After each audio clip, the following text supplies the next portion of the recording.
एक बात ध्यान रखना, 1000 गुण हमारे जीवन में हो और एक अवगुण आ गया तो 1000 गुणों में पानी फेर दिया करता है।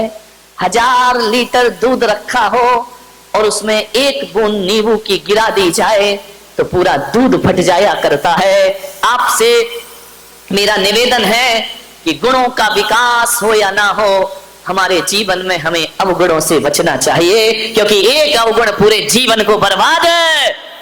महाराज, एक अवगुण था आपके अंदर, आप भोजन प्रिय थे, आपको भोजन बहुत अच्छा लगता था, आप अपनी रसना इंद्री को नहीं जीत पाए थे और आपका वही स्वभाव था कि भोजन यदि बेस्वाद बनता था तो थाली फेंक दी जाती थी। महाराज, सारे गुणों में एक अवगुण ने आपकी जिंदगी बर्बाद कर दी। आप भोजन प्रिय थे और एक रसोइया आपका भोजन बनाता था और एक दिन उस रसोइया को अच्छी सब्जियां प्राप्त नहीं हुई और उसे मालूम था कि यदि देर हो गई तो राजा मुझे मृत्यु दंड प्रदान कर देगा। उस रसोइये ने महल के पीछे जाकर के एक हंस के बच्चे को लेकर के आया और खाने को कुछ नहीं था। आप तो न्याय प्रिय शाकाहारी थे, लेकिन रसोइये ने हंस के बच्चे का मांस आपको खिला दिया। इतना मिर्च मसाला तेल उसमें डाला गया, आप समझ नहीं पाए कि ये क्या है, और रसोइये ने हंस का बच्चा खिलाया। आप खा गए महाराज, ना आपने देखा, ना विचार किया, ना आपने सोचा, उस मांस को आपने खाया और इतनी तारीफ करी उस रसोइये की, अपने गले का हार उतार कर उसे इनाम में दे दिया। रसोइये ने कहा अब तो मजा आ गया। धीरे धीरे उस रसोइये ने प्रतिदिन इनाम की लालच में 100 हंसों के बच्चों को मार मार कर आपको खिला दिया। आप खाते रहे महाराज, खाते रहे, जिह्वा के लोलुपी हो गए। मैं आपसे निवेदन करता हूं, आदमी किसी चीज पर ध्यान दे या ना दे, आदमी को अपने खान पान पर ध्यान जरूर देना चाहिए, क्योंकि भोजन से रक्त बनता है, भोजन से मांस बनता है, भोजन से सप्त धातुएं बनती हैं, भोजन से रक्त का निर्माण होता है और जैसा रक्त होता है वैसे विचार पैदा हो जाया करते हैं और जैसा विचार होता है वैसा ही आदमी का व्यवहार बन जाया करता है और जैसा व्यवहार होता है वही आदमी के संस्कार बन करके खड़े हो जाते। ध्यान, भोजन पे बहुत ध्यान रखना। महिलाओं से मेरा निवेदन है, जिसका खान पान शुद्ध होता है उसकी खानदान शुद्ध हुआ करती है। ध्यान रखिए, खान पान से खानदान का बड़ा रिश्ता है। मांसाहार आर्यों का भोजन नहीं है। आप आर्य कहलाते हैं, आर्य खंड में रहते हैं, ये आपका भोजन नहीं है, ये तो मिलेच्छों का भोजन है, ये पुण्यात्माओं का भोजन नहीं है, ये तो पापियों का भोजन है। मांसाहार, शाकाहार उत्तम आहार, मांसाहार इस देश के लिए बहुत बड़ा कलंक है। ध्यान रखिए, आज अस्पतालों में जाकर के देखना तो शाकाहारी पेशेंट कम मिलते हैं, मांसाहारी पेशेंट ज्यादा मिला करते हैं। कैंसर की शिकायत है, टीबी की शिकायत है, ध्यान रखना, बीपी की शिकायत है, मांसाहारी लोगों को ज्यादा हुआ करती है। ध्यान रखिए, जो मांस भक्षण करते हैं उनसे अस्पताल भरे पड़े हैं। ध्यान रखना। मान्यवर, आपसे मेरा एक निवेदन है, बड़ी विनम्रता के साथ खान पान पर विशेष ध्यान दीजिए। क्या खाना, कब खाना, कैसा खाना, कितना खाना, ये भोजन के लिए विचार करना है। क्या खाना, कब खाना, कैसा खाना और कितना। पशु को डालते जाओ, डालते जाओ, डालते जाओ, वो मना ही नहीं करता है, खाते जाता है, खाते जाता है। पशु के पास तो इतना भी विवेक नहीं है, उसे प्यास लगती है तो नाली का पानी पी लिया करता है, उसे प्यास लगती है गटर का पानी पी लिया करता है। लेकिन मनुष्य को प्यास लगती है, प्यासा मर जाएगा लेकिन नाली और गटर का पानी पीने को तैयार नहीं हो। मनुष्य विवेकवान है, मनुष्य ज्ञानी है, जानवर अज्ञानी है, वो कुछ भी खा सकता है। आदमी के साथ ऐसा नहीं है। क्या खाना और क्या नहीं खाना, ये विवेक जागृत करो। प्रकृति ने तुम्हें शाकाहारी बनाकर भेजा है, मांसाहारी नहीं बनाया है। प्रकृति का नियम है जो जैसा होता है उसे वैसा बना के भेजते हैं। जो मांसाहारी होते हैं उनके आगे के 4 दांत बड़े नुकीले हुआ करते हैं। अपने देखना, देखो घर जाके कैसे हैं दांत, शाकाहारियों जैसे हैं या मांसाहारियों जैसे हैं। मांसाहारी प्राणी जब पानी पीता है तो जीभ से चाट के पीता है, और शाकाहारी होता है वह चाट कर पानी नहीं पीता है, वह तो घूट घूट पानी पिया करता है। गाय पानी नहीं चाटती है, बकरी पानी नहीं चाटती है, हाथी पानी नहीं चाटता है, शेर चाट के पीता है, बिल्ली चाट के पीती है, कुत्ता चाट के पीता है। ये अंतर है एक शाकाहारी और मांसाहारी में। आप कैसे पानी पीते हैं बताइए, कैसे पीते हैं पानी? जीभ से चाट के या घूट घूट पिया करते हैं? तो आप शाकाहारी हैं। गाय कभी चाट के नहीं पीती पानी, भैंस नहीं पीती। शाकाहारी प्राणी जो भी होंगे वो चाट के पानी नहीं पीते हैं। मांसाहारियों के नाखून की बनावट अलग होती है, वह नुकीले होते हैं और घूम जाया करते। आपके नाखून तो ऐसे नहीं है ना, तो भगवान ने आपको मांसाहारी बनाया है या शाकाहारी बनाया है? जरा ईश्वर से जाके पूछना। मांसाहारी प्राणियों की आंखें रात के अंधेरे में लाल चमका करती हैं, शाकाहारी की नहीं चमका करती हैं। आपकी आंख अंधेरे में चमकती है या नहीं चमकती है? विचार करिए। प्रकृति ने आपको शाकाहारी बना करके भेजा हुआ है।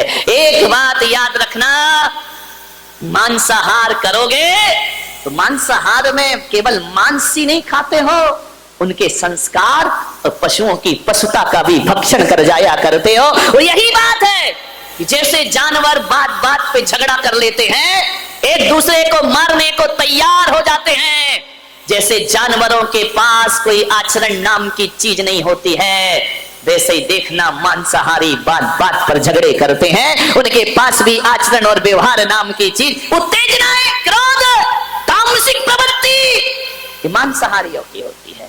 शाकाहारी कौम शांत रहा करती है, विचारों में तामसिकता पैदा करता है मांसाहार। एक बात याद रखना, शाकाहारी पशु स्नान ना करे तो भी दुर्गंध नहीं आती, लेकिन मांसाहारियों के शरीर से दुर्गंध आया करती है, बदबू आया करती है। विचार करिए, अब गाय में बदबू नहीं आती है कभी, शेर में दुर्गंध आती है। एक क्रूर प्राणी है, सौम्य बने। कभी देखना शेर का मुंह देखकर किसी के अंदर करुणा नहीं आती है, लेकिन गौ माता को देख लो तो करुणा छलक छलक पड़ जाया करती है।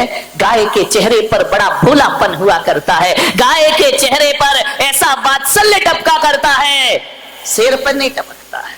ध्यान रखना। राजन, तुमने 100 हंसों का मांस खाया है, आज उसका ये दुष्परिणाम है कि तुम्हें 100 बच्चों की लाश पे आंसू बहाना पड़ रहे हैं। ध्यान रखिए, तुमने भी तो किसी के बच्चे छीने थे, तुमने भी तो क्रूरता से धृतराष्ट्र ने कहा कि महाराज वो तो मेरे अनजान का कृत्य था, क्या अनजान के किए पापों की भी सजा मिलती है कि जानबूझकर किए पापों की सजा मिलती है? आदमी यही सोचता है कि जो पाप जानबूझ के किए जाते हैं उनका फल ज्यादा मिलता है। मैं पुलक सागर कहता हूं, कर्म तो कर्म है, चाहे बेहोशी में करो चाहे होश में करो, उनका फल तो प्राप्त। आप एक बात बताइए, बारामती के लोगों से मैं पूछ रहा हूं, किसी के घर आप गए, बैठने गए, और यदि उसने 2 गिलास रख दिए दूध के, एक में जहर मिला है और एक में नहीं मिला है, आपको नहीं मालूम किसमें जहर है किसमें नहीं है, और आप जहर वाला गिलास पी गए, फल मिलेगा या नहीं मिलेगा? बोलिए, क्यों? आपने जानबूझ के थोड़ी पिया है, अनजाने में पिया है ना, फल प्राप्त होगा या नहीं होगा?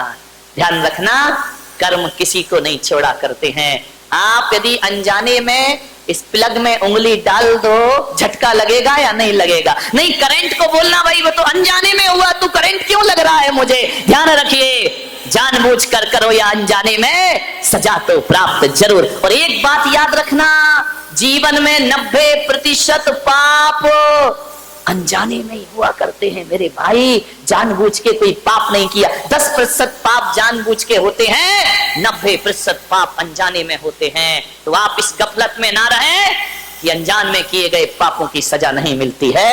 यदि अनजान में कांटे पर पांव रख दो तो वो भी चुभता है मेरे भाई, और अनजाने में कोई अंगार हाथ में रख दे तो वो भी जलाने का काम किया करता है। अज्ञाने में भी यदि पाप किए हैं, फल जरूर प्राप्त होगा। धृतराष्ट्र की आंखों से आंसू आने लगे। बोले हे माधव, ये तो बताओ कि मैं अंधा क्यों हो गया? राजघराने में पैदा हुआ, मेरी आंखों में रोशनी क्यों नहीं है? मैं इस वंश में, इस कुरु वंश में ऐसा राजा क्यों बना कि सिर पर ताज भी था लेकिन मैं देख नहीं सकता था? कृष्ण ने कहा इसके भी जिम्मेदार तुम ही हो, क्योंकि जब वो रसोइया मांस खिलाते रहा तो तुम अंधे बनकर के खाते रहे। तुमने ये भी नहीं पूछा कि ये क्या है, क्या बना रहा है। तुम रंग और स्वाद में डूब गए थे। आंखें होने के बाद भी तुमने आंखों से देखा नहीं। तो कर्म ने कहा कि जब आंखें होकर भी उपयोग नहीं करता है तो अगले जन्म में से अंधे की पर्याय में पैदा। ध्यान रखिए, समझिए कर्म प्रकृतियों को। आंख होते हुए भी आप नजरअंदाज कर रहे हैं तो आपको ये आंखें दोबारा मिलने वाली। इसलिए धृतराष्ट्र तुम अंधे हुए। बोली द्रौपदी की तो आंखें हैं, ये पट्टी बांध कर क्यों बैठी है? बोले इसलिए इसका भी कर्म है। वो जो हंसों का मांस खिलाते रहा वो रसोइया कोई और नहीं, ये द्रौपदी ही है, जो इनाम के लालच में तुम्हें हंस के बच्चे खिलाते रहा। आंखें होकर भी इसने अनदेखा किया, इसलिए आंख होकर भी आंखों में पट्टी बांधने को मजबूर हो गई। अब विचार करिए, रोशनी होकर भी दुनिया नहीं देख पाई गांधारी, ये तुम्हारे ही कर्मों का फल हुआ करता है। मान्यवर ध्यान रखिए, किसी से डरो या ना डरो, मैं तो आपसे निवेदन कर रहा हूं, तुम लोग मराठा हो, महाराष्ट्र में रहने वाले लोग हो, तुम लोग वो व्यक्ति हो बारामती में रहने वालों, बहुत शूरवीर हो। ध्यान रखना, तुम किसी से नहीं डरते। वो तो मेरी किस्मत है कि थोड़ा बहुत तुम लिहाज कर लेते हो, नहीं तो किसी से डरने वाले हैं महाराजा शिवाजी छत्रपति के वंशज लोग। विचार, आप किसी से नहीं डरते हैं, लेकिन मैं आपसे निवेदन करूंगा एक संत होने के नाते मत डरो किसी से, भगवान से भी मत डरना। उलक सागर की तो क्या औकात। मैं कह रहा हूं कि भगवान से भी मत डरना, मां बाप से भी मत डरना, बड़े भाई से भी मत डरना, समाज से भी मत डरना। लेकिन मैं आपसे एक निवेदन करता हूं कि समाज से, भाई से, परिवार से, बड़े बुजुर्गों से, गुरु से भी मत डरो। नहीं डरना तो मत डरिए, निर्भीक होकर जिए। लेकिन आपसे एक निवेदन करूंगा कि डरना तो भगवान से भी नहीं चाहिए, लेकिन आपसे एक ही निवेदन है मेरा कि भगवान से डरो या ना डरो, पर आदमी को अपने कर्मों से जरूर डरना चाहिए, क्योंकि कर्म किसी को छोड़ दे भगवान तो फिर भी छोड़ देगा, लेकिन कर्म किसी को भी छोड़ते नहीं। कर्मों को सुधार। कबीरा जब हम पैदा हुए जग हंसे हम रोए, वैसी करनी कर चलो हम हंसे जग रोए। ध्यान रख, कर्मों को सुधारिए।